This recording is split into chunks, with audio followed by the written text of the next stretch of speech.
እያስመጣሁት ነው። በቃ ከፋሮ ተቀብዬልሽ ልምጣ። እሺ በቃ ይዘህልኝ ና። ለጉንፋን ሌላ መድኃኒት የለውም። ትኩስን ነገር ብቻ መጠጣት ነው። እንጂ ጅው አርጊው።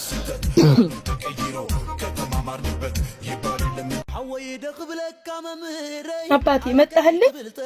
ማዘሯዬ ደግሞ ምን ሆነች? ተናማታል እባክህ። ኧረ ማዘሯ ፊልሟን እየሰራችብሽ ነው። እቺ መቼም አያማትም፣ ሰው ታሳመማለሽ እንጂ።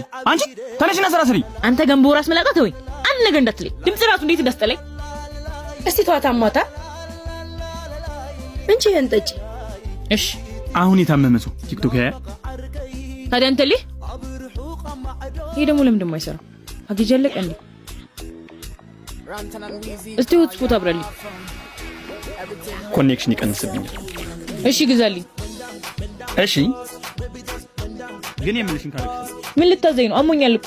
እዚህ ሆነሽ ጓደኛሽ ካለን ትጠሪያታለሽ። ምን ብዬ ነው የምላት? አሁን እኮ ነው ጠይቀኝ ሄደችው። ደግሞ እንጀራ ጋግራለሁ ስትል ነበር።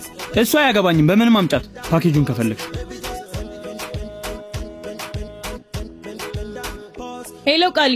ወይ ማርዬ ብታይ ትኩሳቴም ሳሌም ጨምሯል።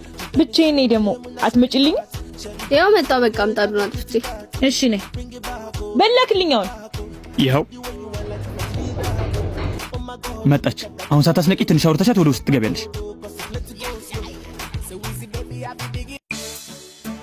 የኔ ቆንጆ ዊብቲኒም ላይ ነበር። በቃ ኬቢ አንተ ካለማ አብረን ሆስፒታል እንሰዳት። ኧረ አሁን ደህና ናት። ነይ ግቢ።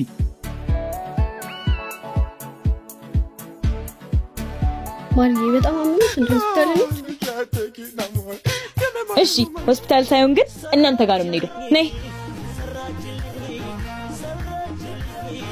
ባይ ኬቢ።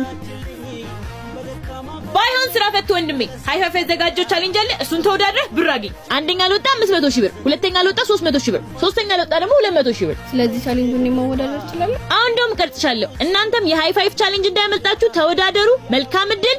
ባይ። ነይ ልቅረጽሽ። በዚህ ልጅ ምክንያት አላግባ መቅረቴ ነው።